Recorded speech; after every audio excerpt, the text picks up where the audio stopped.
Bom dia, eu me chamo Martin e esse daqui é o Walter White. Olá, Martin. E bem-vindos a mais um episódio de E aí, Professor? E o que nós vamos falar hoje, Walter? Hoje falaremos sobre o gnosticismo e a Palavra de Deus. Bem, para isso nós com certeza vamos precisar orar. Então vamos abrir com uma palavra de oração. Certamente. Nosso Pai Celeste, muito obrigado por nos reunir mais uma vez.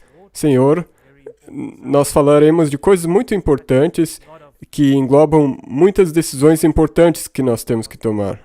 Nós pedimos que Tu ilumine nossas mentes e abençoe essa conversa. Em nome de Amém. Jesus, amém. Muito bem. Por que vamos falar de gnosticismo e a Palavra de Deus? Veja, há tantas coisas acontecendo no mundo e tantas interpretações diferentes das Escrituras, tantos ventos de doutrinas soprando pelo mundo, até mesmo dentro da igreja. Então, se compreendemos os fundamentos corretamente, muitos desses problemas desapareceriam. Nessa altura, as pessoas já perceberam que nosso lema é a Bíblia e o Espírito de profecia, a lei e o testemunho. E o nosso objetivo é continuar com este lema, já que a questão toda gira em torno disso. É mesmo. E como nós já mencionamos, então é importante, é imperativo ter a lei correta, a palavra correta. A Torá correta, a Palavra de Deus correta. Muito bem, vamos lá. Gnosticismo e a Palavra de Deus. 1 Timóteo, capítulo 6, versos 20 diz: Ó Timóteo, guarda o depósito que te foi confiado, tendo horror aos clamores vãos e profanos e às oposições da falsamente chamada ciência, ou seja, a palavra nozes. Esta é uma palavra bastante ampla. Ao verificarmos no dicionário qual o significado da palavra nozes, vemos o seguinte: conhecimento, que significa em geral inteligência, entendimento, o conhecimento geral da religião cristã, o conhecimento mais amplo, mais perfeito dessa religião, que pertence aos mais avançados. Isso é muito interessante. Temos essa hierarquia das pessoas que sabem mais e daquelas que sabem menos. Dos iniciantes que ainda têm que aprender o básico. Especialmente concernente às coisas legais e ilegais dos cristãos. Sabedoria moral observada em um correto viver. Nós vimos que o catolicismo tem todo um conjunto de regras que são baseadas em seu conhecimento superior, das posições elevadas, como disse o Papa Bento, de onde eles supervisionam a todos, de forma que todos devem se prostrar diante de seu conhecimento superior. E aí é que entra o gnosticismo. Mas mais iluminados. Correto. E em muitas religiões tem-se dois níveis. Temos o esotérico e o exotérico. O conhecimento esotérico é para os iluminados, não é para o público em geral. E esse tipo de pensamento não permeia apenas a igreja, mas é parte essencial das sociedades secretas, como a maçonaria. Eles guardam seus segredos com juramentos. Eles juram coisas horrendas. Às vezes, é possível ver estas execuções. Às vezes, encontramos pessoas enforcadas debaixo de pontes, com as calças enroladas, de uma maneira típica maçônica, como aconteceu com os banqueiros do Vaticano. Então, esse tipo de pensamento tem um poder de penetração muito grande. E, infelizmente, ele acaba penetrando em lugares que não deveriam. As raízes do gnosticismo estão na doutrina da serpente. Nós já falamos sobre isso muitas vezes. Então, vamos apenas dar uma pincelada. Gênesis 3:5 diz assim: Porque Deus sabe que no dia em que dele comerdes, se abrirão os vossos olhos e sereis como Deus, sabendo o bem e o mal. Nós já falamos bastante desse verso. Não entraremos em grandes detalhes hoje. Mas, ao olharmos o site historiadomundo.org, vemos que a definição de gnosticismo é muito interessante. Gnosticismo é a crença de que os seres humanos contêm pedaços de Deus, o bem maior, uma centelha divina dentro de si mesmos. Essa é a doutrina da serpente, que caiu do mundo imaterial dentro dos corpos dos humanos. Toda a matéria física está sujeita à decomposição, apodrecimento e morte. Estes corpos e o mundo material criados por um ser inferior são, portanto, maus, presos a um mundo material, mas ignorantes de suas condições. Os pedaços de Deus precisam de conhecimento, ou seja, nozes, para informá-los de seu verdadeiro status. Esse conhecimento deve vir de um mundo material externo, e o agente que o traz é o Salvador, o Redentor.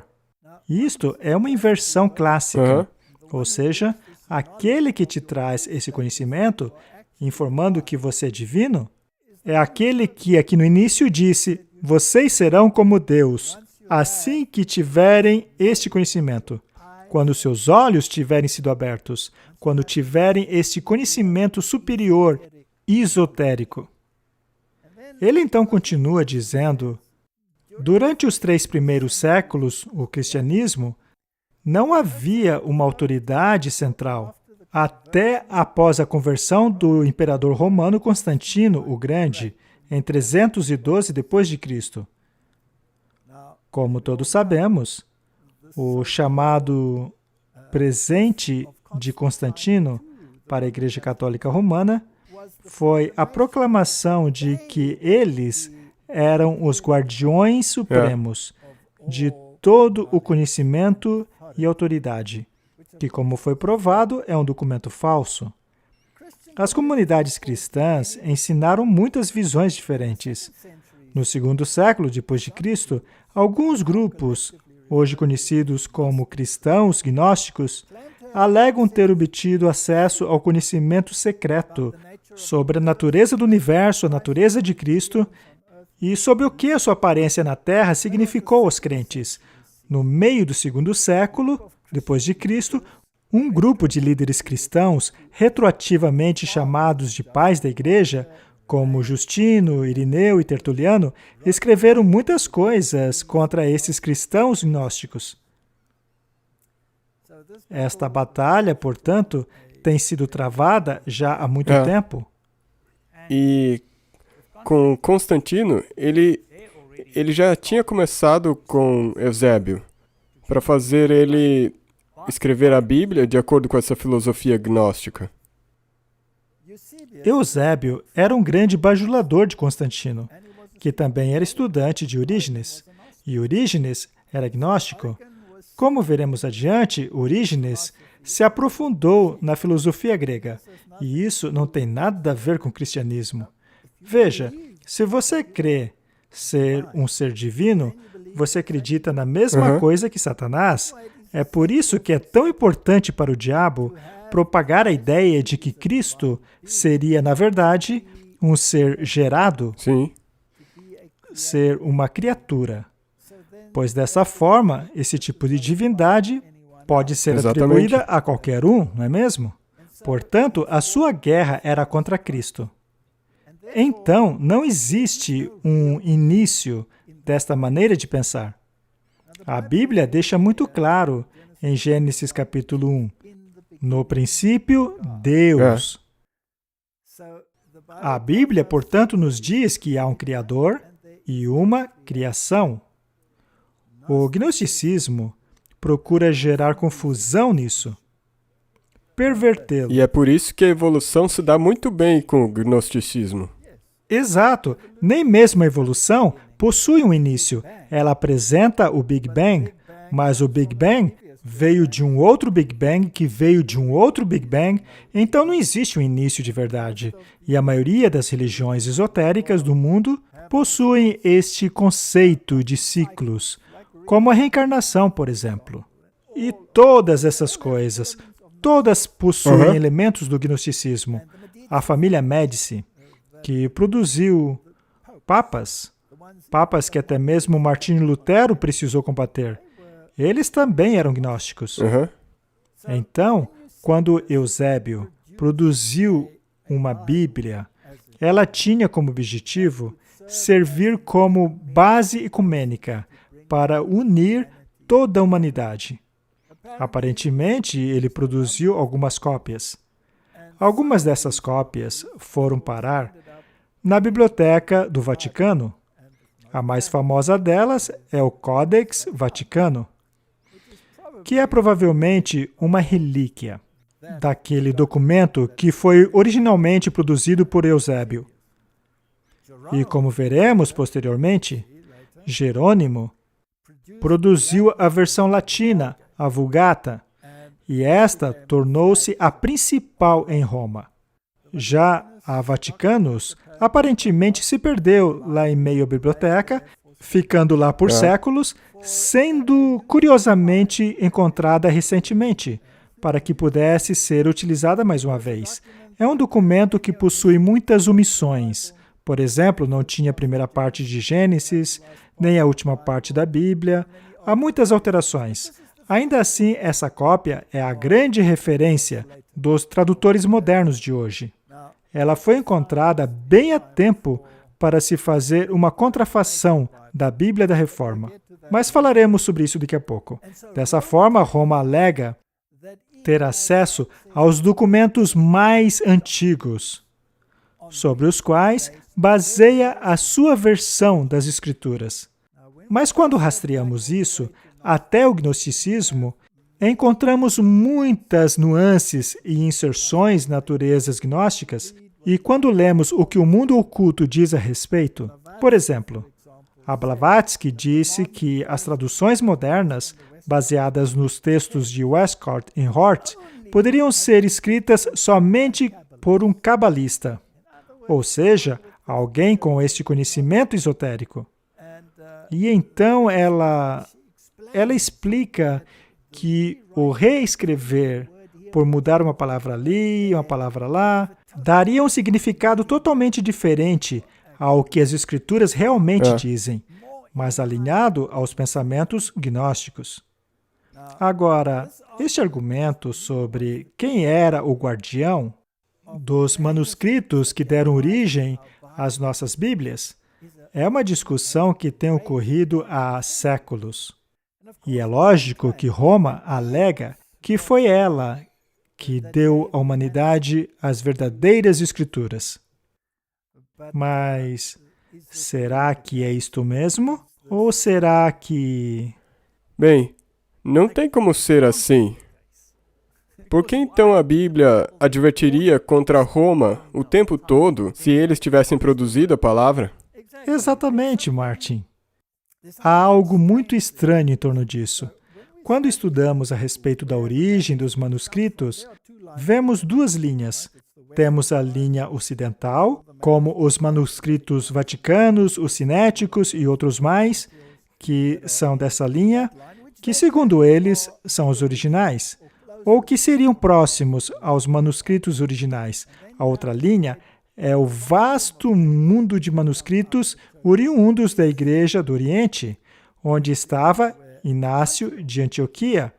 Então, essas duas linhas de manuscritos são basicamente opostas uma à outra. Elas se contradizem em muitos lugares. A grande pergunta, então, é: qual das duas linhas devo seguir? O espírito de profecia é bastante claro ao dizer que a linha verdadeira veio por meio dos apóstolos, depois por meio da Igreja do Oriente, que, por sua vez, foi guardada pelos valdenses. É por isso que é importante lermos sobre a história dos valdenses. E também é uma história muito controversa. Muito controversa. Também devemos manter em mente que Roma é especialista em alterar a história. Com certeza. Por exemplo, ao tentarmos estudar a história dos Érulos, dos Vândalos e os Ostrogodos, aquelas nações que foram erradicadas, vemos que a sua história foi destruída. A única história que temos é aquela que foi inventada por Roma. É mesmo, eles têm um grande histórico de queimar livros e também destruir a história. Exato. Agora, sempre que estudamos uma história que vem somente do lado deles, precisamos tomar cuidado e sermos muito criteriosos com aquilo que eles dizem, para ver se realmente há alguma verdade naquilo. Por exemplo, veja a história da Reforma Protestante. Veja como ela foi alterada, quantas enciclopédias foram reescritas. Precisamos, então, ter muito cuidado com isso. E talvez seria interessante notar que toda a história que eles reescrevem sempre é favorável a eles. Sempre é a favor de Roma e de seus manuscritos. Vamos então dar uma olhada nesta questão dos valdenses. Por muitos anos, a Igreja Católica ensinou que os valdenses tiveram seu início no século XII. Vejamos, por exemplo, esta citação de Os Irmãos de Maria, a história da Igreja Católica para paróquias e colégios católicos, 1915. Diz assim: a heresia dos valdenses tem início no século XII. Ela foi originada por Valdo, um rico mercador de Lyon. Muito bem. A Enciclopédia Católica também diz o seguinte: o verdadeiro fundador desta seita foi o rico mercador de Lyon, que em seus primeiros documentos era chamado de Valdez ou Valdo. Como eram principalmente recrutados dentre os círculos desprovidos de treinamento teológico, e que também careciam de educação em geral, é inevitável que o erro permeasse todos os seus ensinamentos, e como inevitável consequência, as autoridades eclesiásticas deveriam colocar um fim ao seu trabalho evangelístico. Estas são as citações arrogantes e descaradas dos escritos do catolicismo romano. Dentre os erros doutrinários que propagavam, estava a negação do purgatório, das indulgências e das orações pelos mortos. Parece que somos hereges também, Martin. Neste caso, eu tenho um grande orgulho de ser herege, pois nenhuma dessas doutrinas é encontrada na Bíblia. Esta é a típica arrogância teológica de Roma. É, um tipo de arrogância como se eles tivessem um tipo de entendimento superior. É uma forma de gnosticismo. Exatamente. Essas pessoas alegam possuir conhecimento e treinamento teológico superior. Ora, se você precisa ter treinamento teológico para encontrar um purgatório na Bíblia, ou indulgências ou orações pelos mortos, você precisa ser um gênio da mentira, pois essas coisas não estão na Bíblia. É. Isso é típico da maneira como eles pensam. Uma vez que eles reescreveram a história desse jeito, é muito possível que as pessoas passem a acreditar nisso, sem ter o cuidado e o esforço de pesquisar para ver se é isso mesmo. Mesmo em nossas fileiras, este sentimento foi ecoado em um artigo da revista Ministry, na qual foi insinuado que as declarações feitas no livro Grande Conflito em relação aos valdenses estão incorretas. A verdade é que não foi insinuada, eles disseram isso mesmo. O artigo diz assim: documentos históricos mostram claramente que os valdenses não existiram por um período de 1000 anos, como diz Ellen White. Eles negaram o espírito de profecia. E descaradamente, não dá nem pra... Eles surgiram em 1170 e deixaram de existir em 1532. Veja como eles estão usando a versão do século XII. Quando se mesclaram a um outro grupo cristão. Assim, contrariando a alegação dela, não há registro histórico da guarda do sábado por parte dos valdenses. Seus próprios documentos referem-se claramente à adoração no domingo. Isso foi retirado da revista Ministry no ano 2000. Bem, se documentos como este circulam em meio aos nossos teólogos, isso compromete a veracidade do espírito de profecia. Mas o nosso lema é a lei e ao testemunho. E a partir desse ponto aqui é um caminho perigoso. Só pode piorar. Mas será que é realmente do jeito que o artigo diz? Este é um artigo de Pierre Alex, Observações sobre a História Eclesiástica das Antigas Igrejas de Piemont. Diz assim: Deus preservou a sua palavra no Vale de Piemont. Rainerus Sacco, um oficial da Inquisição, declarou o seguinte: os valdenses são o séquito mais antigo de todos. Alguns dizem que eles são tão antigos quanto os tempos do Papa Silvestre, em 335 d.C., ou até mesmo no tempo dos apóstolos. Esta é uma fonte histórica que contradiz diretamente o que Roma diz. E aquilo que acabamos de ler na revista Ministry. Isso desbanca aquele argumento. Temos mais um aqui. Emílio Comba, História dos Valdenses na Itália e sua origem na Reforma. Eu já encontrei leigos que conheciam quase todo o Evangelho de Mateus e Lucas, especialmente os discursos de Nosso Senhor. Bastava alguém mencionar uma palavra e eles concluíam um verso de memória. Veja o outro exemplo. Desta vez é de um camponês austríaco. Eu vi e ouvi, disse o inquisitor que narra os fatos. Um camponês que sabia de cor todo o livro de Jó, palavra por palavra, e encontrei outros que conheciam perfeitamente o Novo Testamento. Martin, estes camponeses eram ignorantes? Sem educação. Sabiam mais do que o próprio teólogo.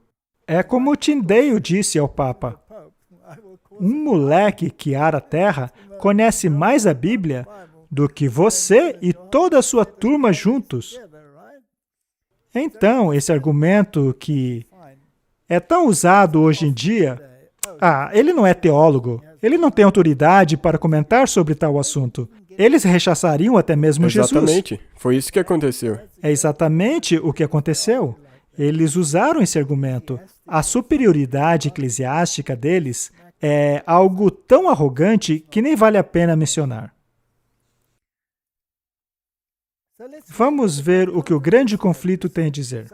Então, de um lado temos os pensamentos de alguns teólogos e do outro o espírito de profecia.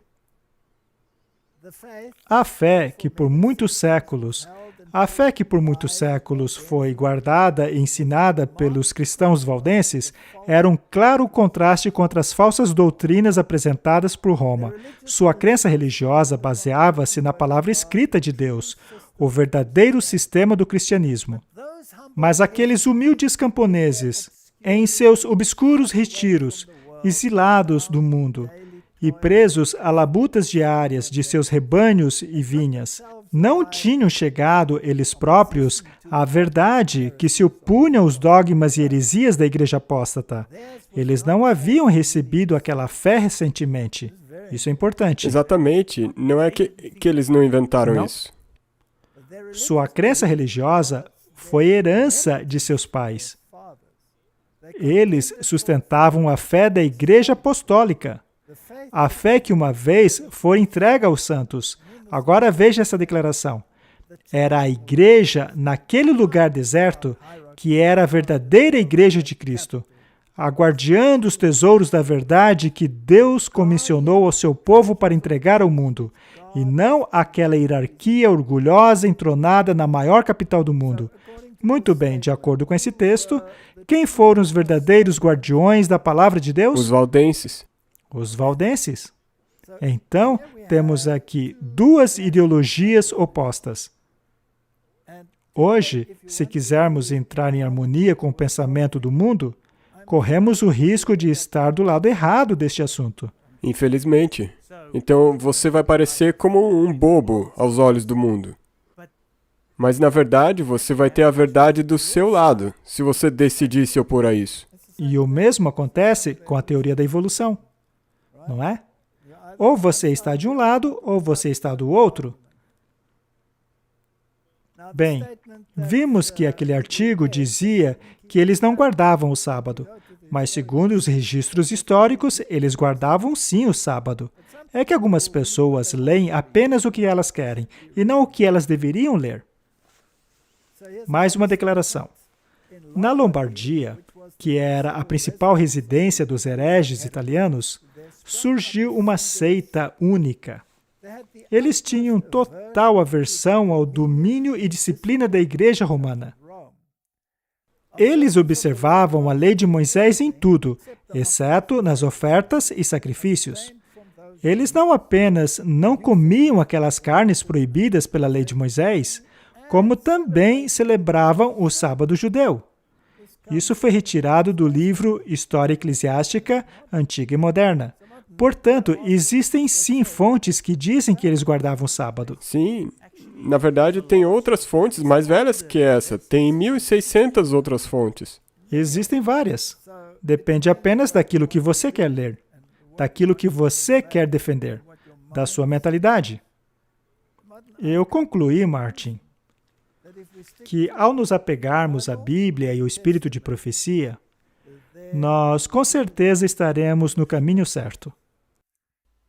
E muitas vezes, quando você decide se posicionar com a Bíblia e com o espírito de profecia, algumas vezes, dependendo de que versão você está usando da Bíblia, você vai ver que aqui tem algo não muito legal. Há discrepâncias. Sim.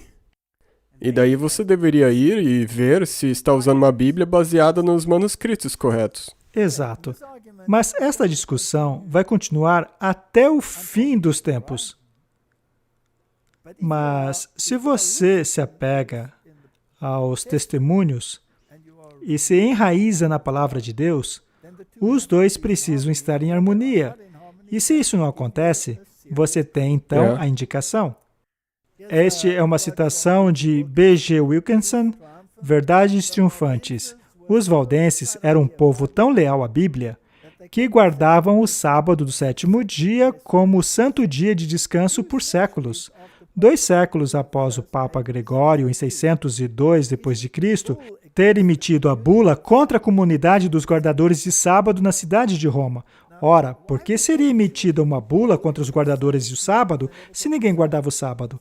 Não faz o menor sentido. Portanto, a história tem 2 versões. Temos aqui mais uma citação do grande conflito.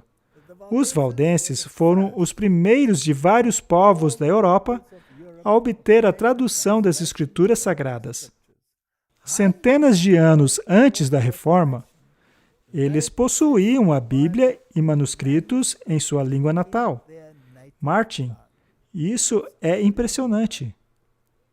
Eles possuíam a verdade inalterada, e isso tornou-os objeto de ódio e perseguição. Martin, sempre que defendemos a verdade inalterada, certamente seremos perseguidos. É uma promessa. É mesmo.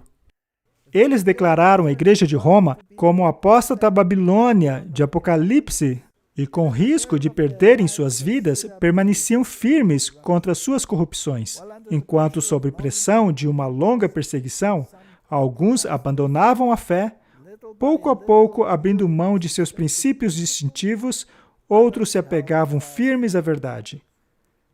Através de séculos de trevas e apostasia, foram os valdenses que negaram a supremacia de Roma, que rejeitaram a adoração de imagens, como idolatria, e guardaram o verdadeiro sábado. Sob as terríveis tempestades da oposição, eles guardaram a sua fé. Mesmo sendo feridos pela lança dos savoianos e queimados pelos feixes de Roma, eles permaneceram inamovíveis pela palavra de Deus e sua honra. Este conflito tem ocorrido desde o início e, de maneira alguma, está terminado. Não. O conflito ainda está acontecendo. E se infiltrou em todos os lugares. Sim. Agora, será que eles eram sempre fiéis? Segundo as citações, não. Alguns acabavam cedendo e abandonando as suas crenças fundamentais e iam após o mundo. E sim, mais tarde eles abandonavam o sábado, mas ainda podemos achar isso na história. Esta citação está em cartas e manuscritos. O que Satanás se propõe a fazer? Ele se propõe a mudar essa Bíblia. Estes seres caídos sabem tudo sobre o céu. Sabem que podem incitar sentimentos diferentes a respeito da Bíblia, de maneira a fazer com que ela seja revisada. Você verá que procurarão fazer revisões da Bíblia, mas cada um de nós deve permanecer inteligentemente a favor da palavra. Não podemos ser descuidados, mas devemos ter aquela simplicidade divina que é uma virtude para nós. Precisamos tê-la. Portanto, de novo, é fundamental que sejamos capazes de distinguir entre o genuíno e o espúrio. Agora, você pode vir com centenas de traduções da Bíblia. Se elas forem baseadas em manuscritos espúrios, serão todas espúrias. Não importa o quão lindo seja a poesia e a linguagem delas, se não são baseadas nos manuscritos corretos e se forem baseados em perversões, se forem baseados no gnosticismo e em inserções gnósticas, temos um problema. É como uma casa construída sobre areia. O espírito de profecia previu que isso Sim. ocorreria? Com certeza. Deveríamos então tomar Com cuidado? certeza. E se você quiser fazer um traçado lógico, nós vimos no espírito de profecia que os valdenses eram os guardiões da palavra verdadeira. Então, que manuscritos que eles tinham? É verdade. O interessante é que os reformadores, até mesmo os de Geneva, os primeiros, utilizavam os documentos valdenses para produzirem suas Bíblias, assim como também utilizavam os textos receptos compilados por Erasmus. Até mesmo Martim Lutero usou a Bíblia valdense. Deus trabalha com as pessoas aonde elas se encontram em sua experiência de vida e as conduz passo a passo, cada vez mais alto. Deus não as deixa onde forem encontradas. E tampouco o povo de Deus descansa contentemente no lugar onde Deus o encontrou. Eu acho interessante que a Bíblia diga que Deus nos tirou de uma pilha de esterco. E é verdade. É verdade. Não podemos negar. E assim foi com Lutero. Ele pode ter começado com a Bíblia católica, mas quando veio a oportunidade de produzir uma tradução da Bíblia, ele utilizou a Bíblia Teppel, que era uma Bíblia valdense. É um fato interessante da história que, conforme a reforma progredia, os reformadores adotavam textos receptos em união com os valdenses. Já os jesuítas, inspirados na Contra-Reforma, adotaram a Vulgata Latina e o Vaticanus. Eles ainda não tinham os manuscritos do Sinai. Eles foram encontrados em 1844 dentro de uma lata de lixo. Mas isso é outra história. Esta citação é de Ted Schultz, Ataque ao Remanescente. É um livro muito interessante. Portanto, o gnosticismo parece ser a raiz de muitas de nossas traduções bíblicas modernas. Esta é uma citação de Albert Henry Newman, um manual da história da Igreja. Em meio às grandes controvérsias cristológicas do quarto século em diante, Alexandria e Antioquia sempre foram antagonistas. Alexandria representando o transcendentalismo místico e promovendo a interpretação alegórica das Escrituras. Já a Antioquia insistia na interpretação gramático-historicista das Escrituras, não tendo simpatia pelos manuscritos místicos. Bem, Paulo ensinou em Antioquia e escreveu ao seu amigo Timóteo, orientando para não ter relacionamento algum com o gnosticismo. Nada que tivesse a ver com essa chamada ciência.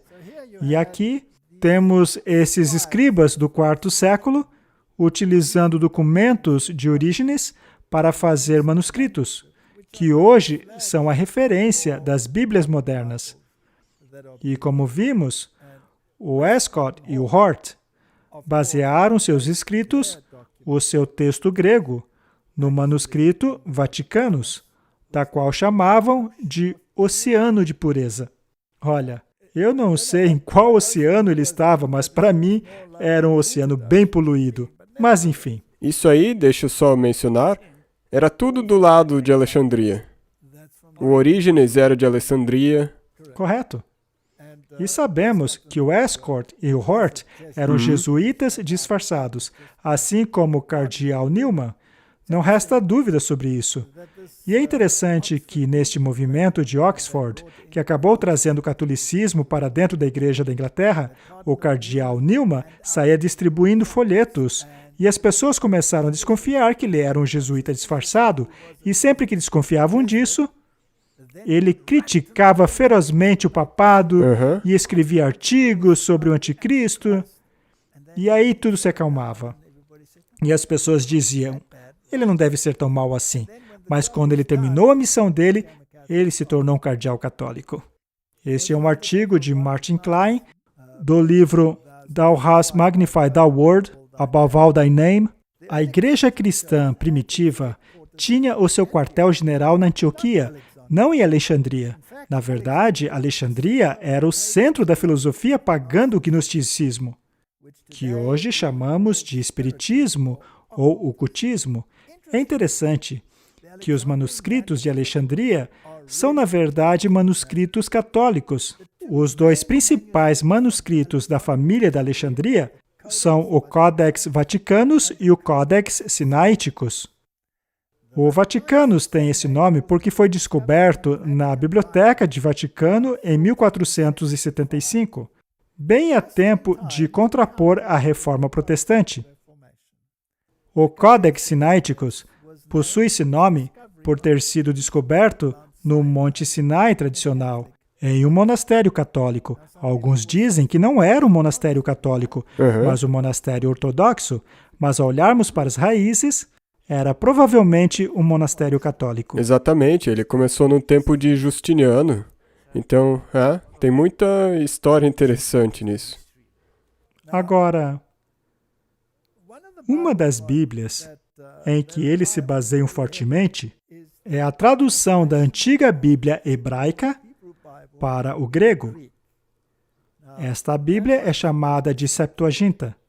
De acordo com a lenda, vamos chamá-la de lenda, foram convocados 70 escribas para fazer essa tradução. E fizeram isso em tempo muito curto. E é por isso que é chamada de Septuaginta, ou de LXX, que é 70. Mas aparentemente haviam 72. Também existe controvérsia nisso aí. Ela era chamada de a tradução dos 70, mas na verdade tinham 72 tradutores.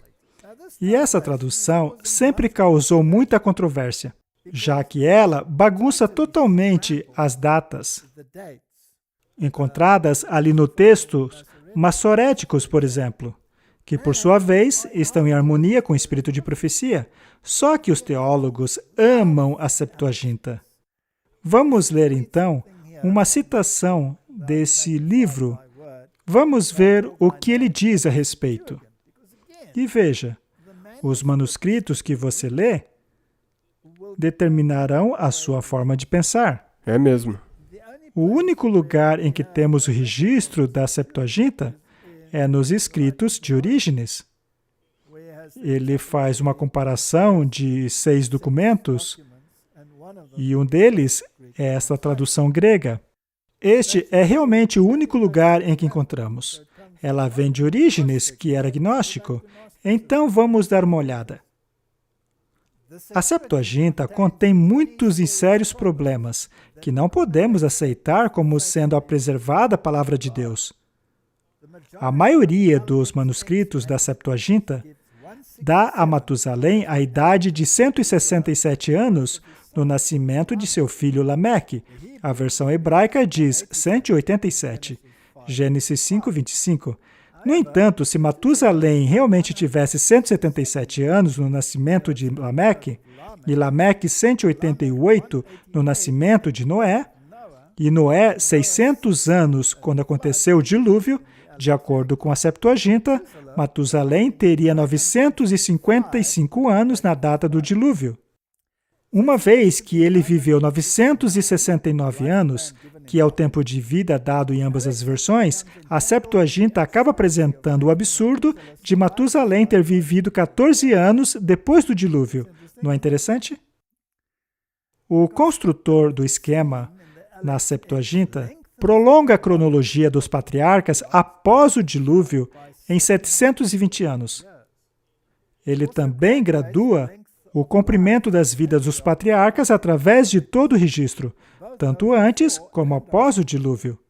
O curioso resultado disso é que, com exceção de Enoque, Cainã, cuja vida excedeu a de seu pai por apenas 5 anos, e Reu, cuja idade e sua morte era a mesma que de seu pai, cada um dos patriarcas, desde Adão a Abraão, morrem alguns anos antes de seus pais.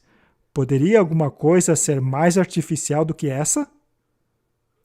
Eles chamam isso de o elo perdido, já que não há evidências da Septuaginta além dos escritos de Orígenes. E eu só queria dizer que, se você tentar basear sua cronologia na Septuaginta, eu não acho que vai dar muito certo. Correto.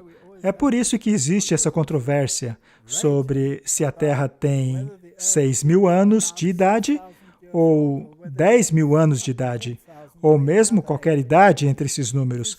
Mas se você se ativer à Bíblia e ao Espírito de Profecia, e quando eu digo a Bíblia, eu me refiro aos manuscritos que foram aceitos como a fonte original e que estão em harmonia com o Espírito de Profecia. Sim. Vamos continuar. A Septuaginta, ou a LXX, é como um elo perdido na evolução. Todo mundo acha que existe um em algum lugar, mas ninguém consegue encontrá-lo. Lembre-se, a Septuaginta é supostamente uma tradução grega do Antigo Testamento hebraico, de 250 anos antes de Cristo, da qual Jesus teria feito menção, o que, aliás, foi provado como falso na página 90 do livro dele. Porém, quando alguém cita a Septuaginta hoje, ele está, na verdade, citando os Sinaíticos e o Vaticanos, que são no máximo do 4º século depois de Cristo. E isso porque ninguém encontrou esses manuscritos de 250 anos antes de Cristo. É o predecessor mítico dos Sinaíticos e do Vaticanos, que todo mundo pensa que existe, mas que ninguém acha. Assim, a Igreja Católica capitalizou nas cartas forjadas de Aristes e sua história da Septuaginta, para dar validade aos seus corrompidos manuscritos gregos, fazendo-os parecer como se fossem cópias da Bíblia que Jesus usou. Quando se passa a entender essas coisas, somos levados a nos agarrar àquilo que sabemos que não é espúrio, que não sofreu interferência da alta crítica. Essencialmente, a Septuaginta mais antiga teria sido a quinta coluna da Hexapla de Orígenes, ou da Bíblia de 6 colunas, de 245 d.C. Os únicos manuscritos realmente significantes de antes de Cristo são os pergaminhos do Mar Morto, e eles certamente não são considerados cópias da Septuaginta. Na verdade, são do texto majoritário. Essa questão vai durar enquanto houverem pessoas acreditando que o criticismo textual pertence apenas a um grupo de elite. Exatamente. E que simples camponeses como os valdenses não têm o direito de se aventurar em teologia. Agora lemos no livro de Ted Schutz, Ataque aos Remanescentes. Em contraste à Bíblia pura e não adulterada dos valdenses, acadêmicos como Eudívios e Vigilantius não apenas rejeitaram a Vulgata Latina de Jerônimo, mas expuseram a predileção de Jerônimo pelo criticismo textual de Orígenes e Eusébio. Voltemos à fonte. Orígenes era agnóstico. Ele mudou muitos versos a fim de encaixá-los ao seu gnosticismo. Jesus tinha que ser rebaixado. Nós temos que ser exaltados. A centralidade de Cristo, a divindade de Cristo, tudo isso deve ser diminuído. Esta é a doutrina da serpente. Assim como Eusébio produziu um texto grego rival para Constantino, rival à Vulgata grega, agora veja, não confunda a Vulgata grega com a Vulgata latina. São manuscritos totalmente diferentes. A Vulgata grega vem da linha oriental. Ela vem de Antioquia, vem daquela região, que foi a base da primitiva Bíblia valdense. Assim, Jerônimo produziu a Vulgata Latina, que era rival da antiga Bíblia Latina valdense, que também era chamada de Vulgata. Vulgata significa na língua vulgar, na língua do povo. Jerônimo era um admirador de Eusébio, assim como Eusébio era de Orígenes. Podemos ver aí a conexão gnóstica. Principalmente por meio da obra desses três homens, foi lançado o fundamento da Bíblia de Roma e da maioria das versões modernas que existem hoje. Quando surgiu esse conflito entre a tradução bíblica protestante, veja o Lutero ou Textus Receptus, o Tyndale usou Textus Receptus, os escritos que vieram de Geneva usaram Textus Receptus, utilizaram a Bíblia Valdenses. Quando a versão King James foi traduzida, usaram Textus Receptus, assim como a Bíblia Valdense, para traduzir esses textos. Roma ficou furiosa. Então, as pessoas começaram a dizer que Roma era contra a Bíblia. Só que Roma disse, não, nós somos contra a Bíblia dos protestantes. E hoje, Martin, é tão triste de ver que muitos teólogos, mesmo dentro de nossa própria igreja, dão preferência aos documentos que vieram das entranhas de Roma, o que é totalmente contrário ao espírito de profecia. Vamos dar uma olhada em alguns exemplos. Daniel 8:14. Este é um texto muito importante. E ele disse a mim, até 2.300 dias, e o santuário será purificado. E esse provavelmente é um dos textos mais importantes para os adventistas do sétimo dia. Este texto é a origem do nosso movimento. O problema é que as versões modernas alteraram isso. Veja como diz, por exemplo, a nova versão internacional. E ele disse a mim, levará 2.300 tardes e manhãs, então o santuário será reconsagrado. Ora, existe diferença entre purificado e reconsagrado. Uma enorme diferença. E a versão King James traduz o texto como dias e não tardes e manhãs. É muito importante compreendermos que a versão King James está correta em sua interpretação. E veremos o porquê. Se você pegar a Bíblia TEV, que utiliza a linguagem de hoje, uma tradução bem moderna, diz o seguinte: eu ouvi um outro anjo responder, continuará por 1.150 dias, durante os quais os sacrifícios da tarde e da manhã não serão oferecidos. Então o templo será restaurado. De novo, é parecido com o reconsagrado. Sim. Mas eles diminuíram os números dos dias. E a razão pelo qual fizeram isso é porque tardes e manhãs não se referem a um dia, como diz a King James. Eles alegam que isso se refere ao sacrifício das tardes e manhãs. Então, há 2.300 sacrifícios da tarde e da manhã, o que seria 1.150 dias. Isso acaba com 1854. Já era. Então, é importante qual manuscrito utilizamos? É questão de vida ou morte. Isso é uma infusão. É o primeiro passo que é dado nas traduções modernas, até finalmente chegarmos na apostasia completa, como na versão TEV, que destruiu completamente a profecia. A palavra tarde e manhã nunca na Bíblia se referiu a sacrifícios. Quando a Bíblia se refere a sacrifícios, ela diz a manhã e a tarde, nunca a tarde e a manhã. Na Bíblia, as menções de tarde e manhã sempre se referem ao dia.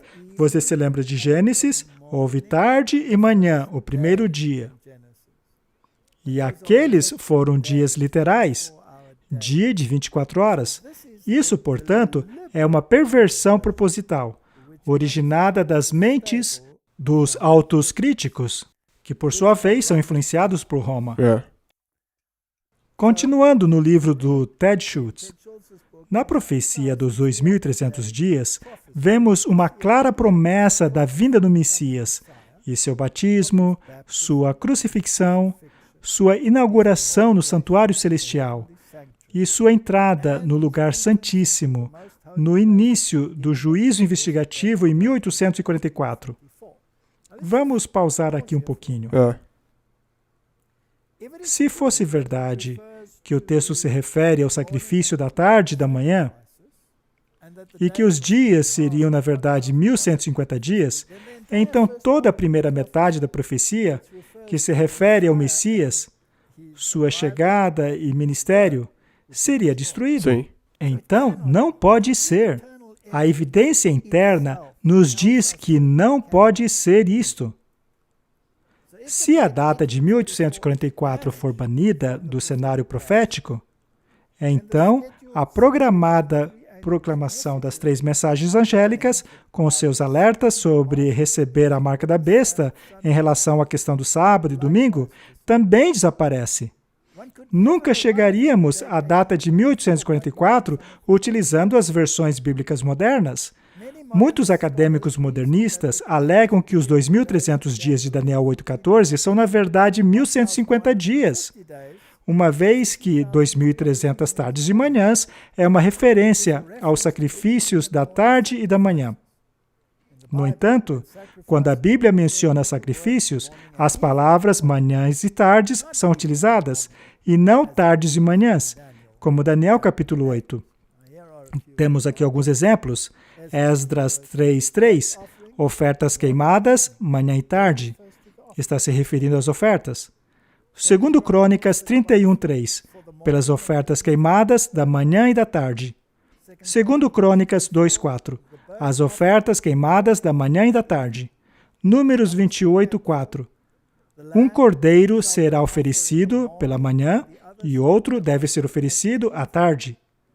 Quando dias literais são mencionados, como os dias literais da criação em Gênesis capítulo 1, as palavras são: houve tarde e manhã o primeiro dia, Gênesis 1:5.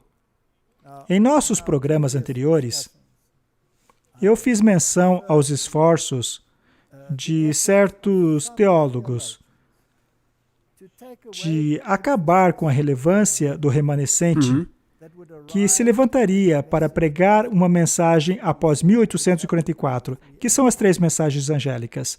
Esta é uma das maneiras como eles as atacam, mas não percebem que estão dando um tiro no pé, pois ao destruir a segunda metade da profecia, eles também destroem a parte messiânica da profecia. Portanto, a evidência interna da Bíblia diz que o nosso entendimento de 1844 é absolutamente correto. Qualquer contradição não apenas contradiz a evidência interna da Bíblia, mas contradiz o espírito de profecia. Portanto, à lei e ao testemunho, se não falarem de acordo com essa palavra, é porque não há luz neles. Temos aqui mais um verso interessante. Ele está em Hebreus 9:27. Como está ordenado aos homens morrerem uma vez, mas após isso, o julgamento. Agora veja o mesmo texto na Nova Versão Internacional em inglês. Assim como as pessoas estão destinadas a morrer uma vez e após isto encarar o julgamento, tem uma letra faltando ali, que é a letra O, que está em negrito aqui em cima, na versão King James.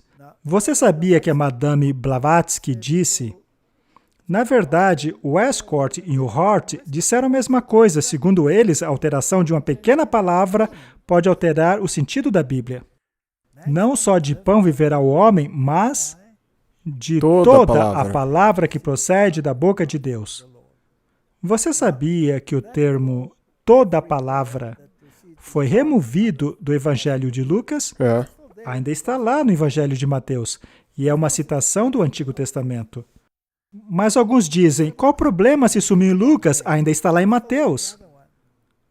Mas a Bíblia diz claramente que por 2 ou 3 testemunhas, toda a palavra será estabelecida.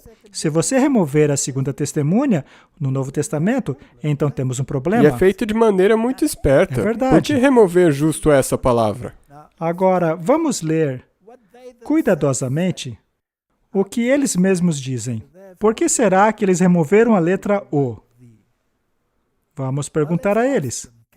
Kenan Farrar era um membro do Clube do Apóstolo. Isto era uma sociedade secreta, das quais também eram membros Westcott e Hort. Segundo eles, essa omissão foi proposital. Ele disse assim, a omissão daquele pequeno artigo não autorizado, da versão autorizada pelos revisores, está a doutrina da existência do estado intermediário. Ou seja, introduziram um purgatório Sim. aí. Fizeram isso apenas tirando a letra O. Não são espertos, são traiçoeiros. Soa como o adversário. Exatamente. E foi de propósito. Não foi sem querer.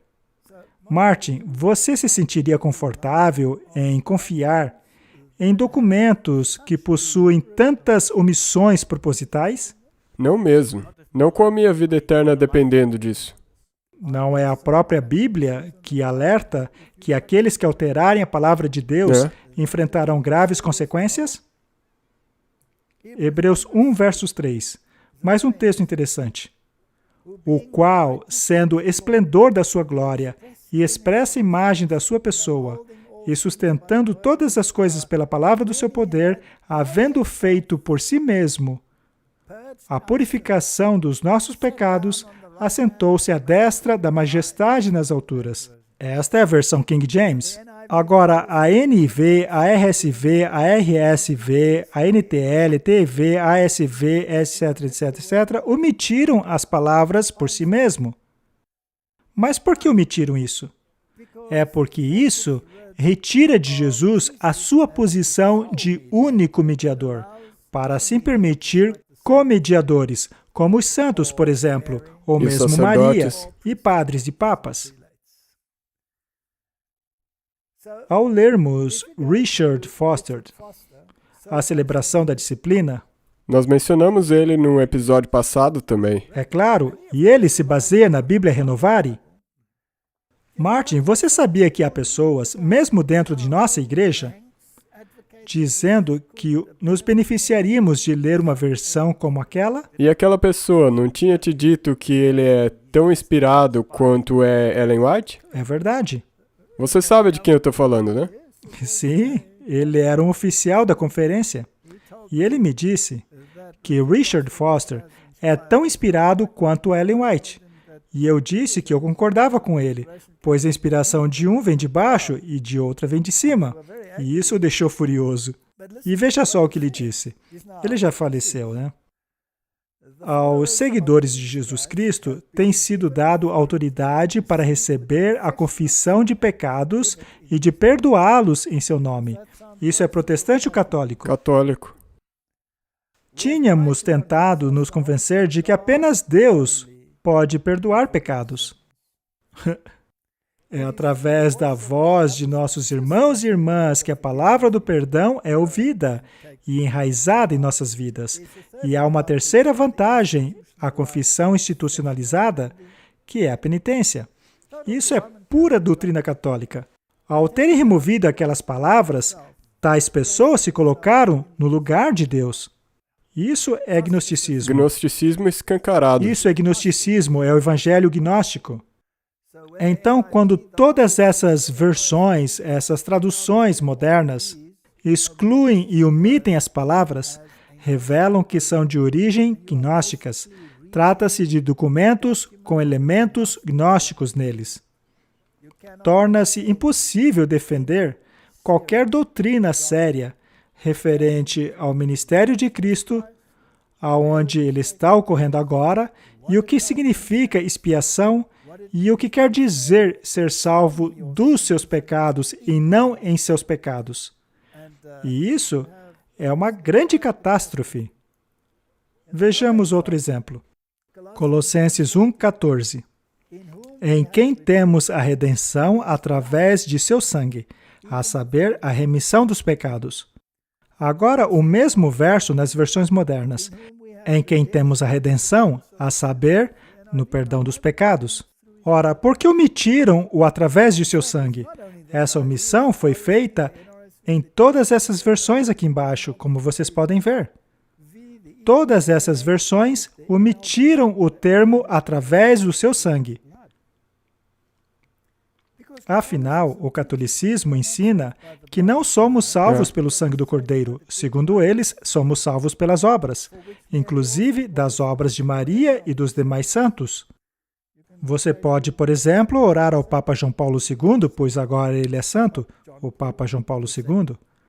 E se você se lembra, o Trump e a esposa, eles se curvaram e oraram no altar do Papa João Paulo. É verdade. Lemos em Levíticos 17:11, porque a vida da carne está no sangue, pelo que vou-lo tenho dado sobre o altar para fazer expiação pelas vossas almas. Porquanto é o sangue que fará expiação pela alma. O fato de Roma querer um evangelho invertido não lhe dá o direito de querer colocar isso na Bíblia. Portanto, é importante quais manuscritos utilizamos? Com certeza, é importante. Você acaba dando com a cara no muro muito rápido se você estiver usando um manuscrito corrupto. Por diversas vezes eu passei por problemas por conta deste assunto. Eu te contei no episódio passado que esta foi uma das razões pelas quais eu fui banido da Alemanha. Acontece que existem muitíssimos livros escritos sobre esse assunto. Eu tenho uma prateleira só para eles em minha casa. E Martin, eu li todos eles, cada um deles. E eu também li os contra-argumentos, para ouvir os dois lados. E eu não consigo entender como os nossos teólogos, ou ao menos alguns deles, podem ser tão facilmente enganados pela alta crítica e por outras explicações, a ponto de confiarem nestes manuscritos romanos, ou vaticanos, os siniáticos e outros documentos corrompidos. Manuscritos estes que têm como objetivo destruir o protestantismo e o movimento adventista. Exatamente.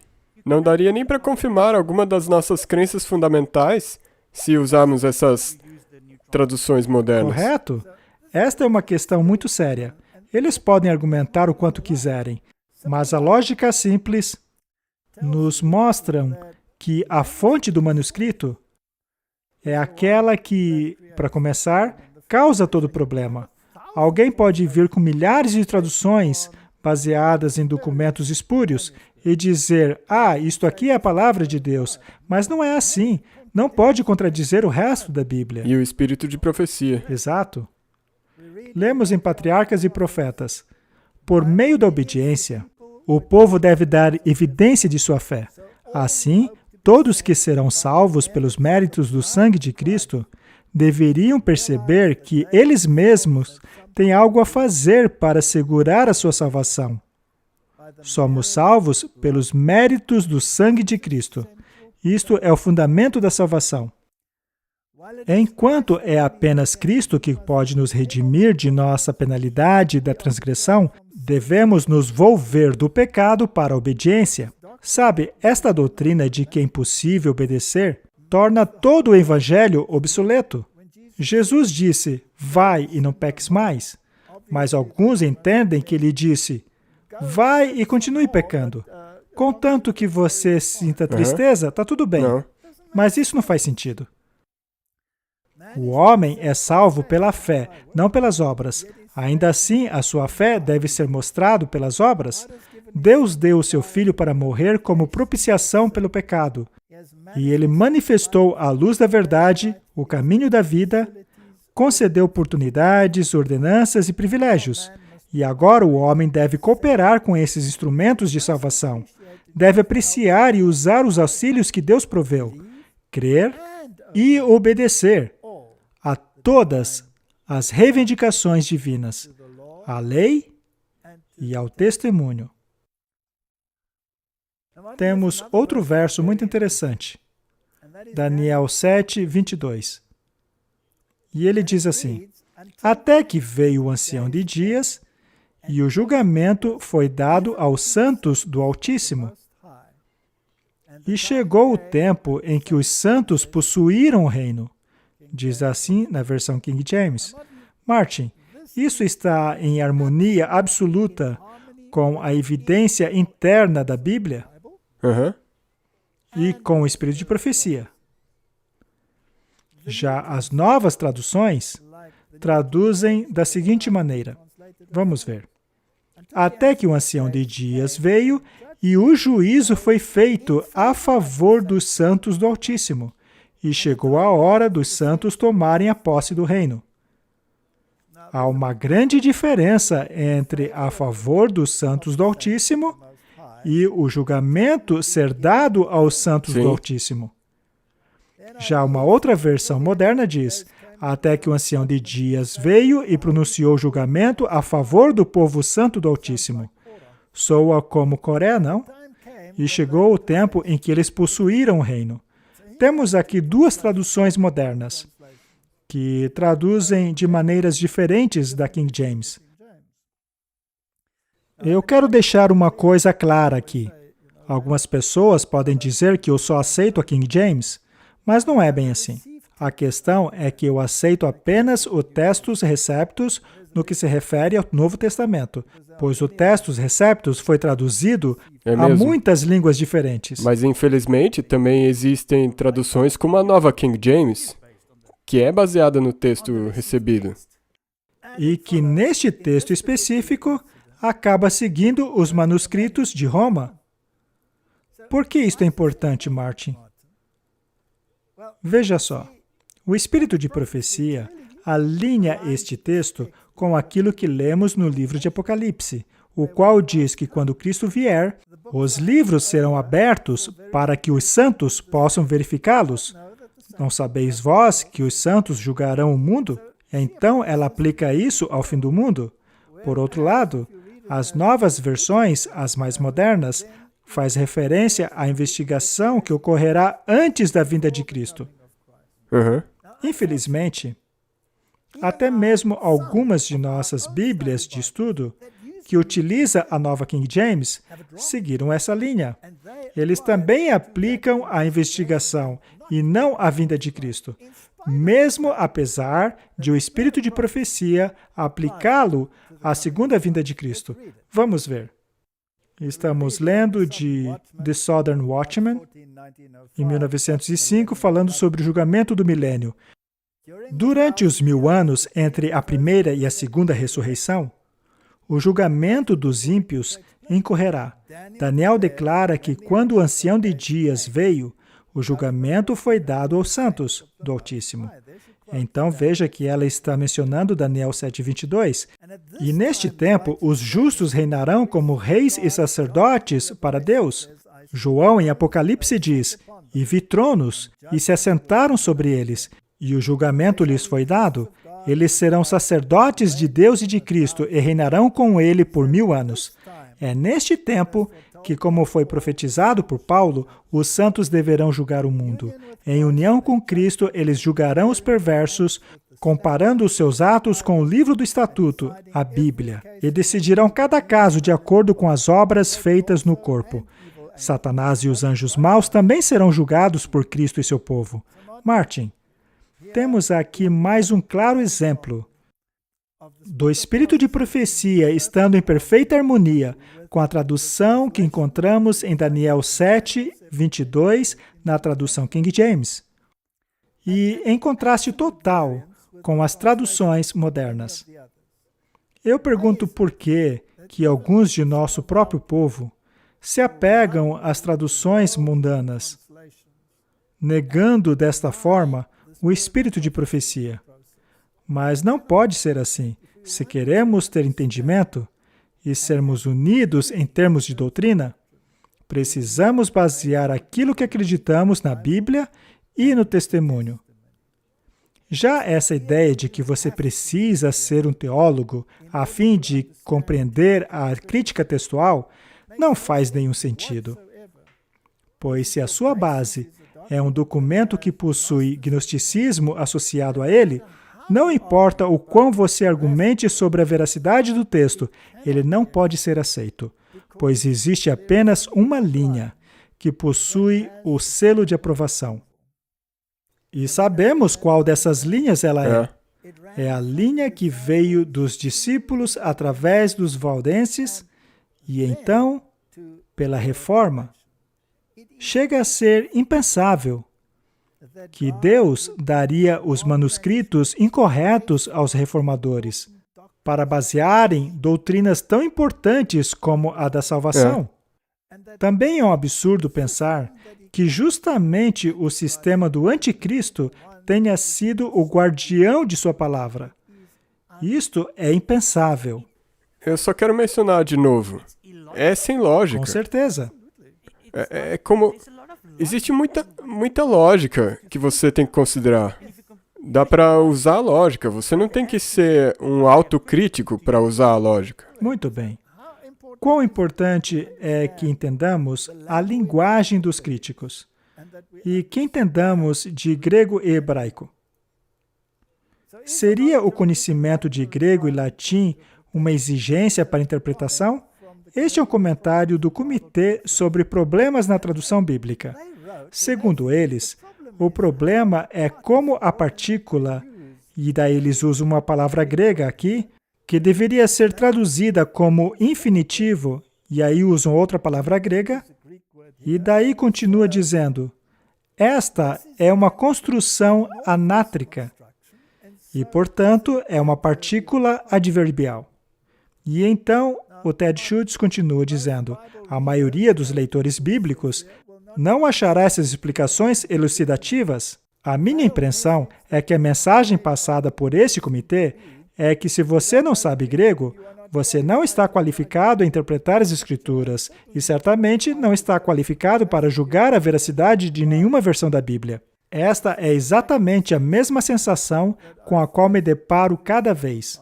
Uma fé simples e clara na Bíblia e no espírito de profecia, que está em harmonia com uma tradução e em desarmonia com as outras traduções, não é um bom argumento. Não, segundo eles, este é um bom argumento. Ao lermos Cartas e Manuscritos, volume 12, encontramos o seguinte: é muito mais importante que os estudantes estudem a palavra de Deus do que estudarem grego e latim. Ainda assim, alguns podem estudar essas línguas com sucesso, especialmente o grego, e assim não colocá-las acima da palavra de Deus. Infelizmente, o que acontece é que muitas pessoas colocam o grego acima da palavra de Deus. Eles aceitam a argumentação da autocrítica e a introduzem no pensamento da igreja remanescente. A minha sugestão, que está em harmonia com esta última citação, é para permanecermos firmes na palavra, como está escrita, baseada nos manuscritos que Deus deu aos reformadores. Vamos deixar os manuscritos gnósticos, baseados em pensamentos gnósticos, para aqueles que gostam de se envolver com essas coisas. Aqueles que gostam de exaltar-se eclesiasticamente acima de seus irmãos, que se colocam num patamar que apenas eles podem alcançar, enxergando todo o resto como simples gado. Como Tyndale disse, um jovem no arado pode saber mais das Escrituras do que o próprio Papa, seu prelado e a alta crítica. Que Deus nos ajude a permanecermos na simplicidade da palavra. É essencial que nós nos unamos em relação a este assunto. Sim, porque o tempo é curto. Sim? Nós temos que tirar isso do caminho, para que nós possamos começar o autoclamor. Como podemos soar o autoclamor se não conhecemos quais são as ordens de marcha do remanescente? Se não soubermos isso, não podemos ser parte do autoclamor, pois o autoclamor diz, sai dela, povo meu, para que não recebam de suas pragas. Ela caiu, As 3 mensagens angélicas não aceitam a marca da besta. Se você não acredita naquilo que a Bíblia e o Espírito de Profecia diz sobre estes assuntos, você se perderá na multidão. Vamos nos unir naquilo que os pioneiros compreenderam, aquilo que adotaram como doutrina e que transmitiram como herança ao povo de Deus, que é baseado na Bíblia e no Espírito de Profecia. Aí estão as ordens de nosso comandante. Que Deus nos dê sabedoria para nos unirmos àquilo que foi estabelecido por meio de oração e estudo. Mas não devemos aceitar apenas porque eles disseram. Vamos verificar por nós mesmos e internalizar essas coisas. Aí sim, teremos uma voz unificada para pregar ao mundo. Vamos orar? Por favor. Querido Pai, ajuda-nos a entendermos que o Senhor deu um conselho especial para os tempos em que vivemos. Senhor, se decidirmos seguir a alta crítica, colocando a verdade de lado e tornando as doutrinas irrelevantes, como teremos unidade? Senhor, dá-nos unidade na verdade e não unidade na especulação e erro. Esta é a minha oração em nome de Jesus. Amém. Amém. Obrigado por assistir esse vídeo. Para se inscrever, clique aqui. Clique no sininho abaixo para receber notificações. Para assistir o próximo vídeo, clique aqui. Muito obrigado.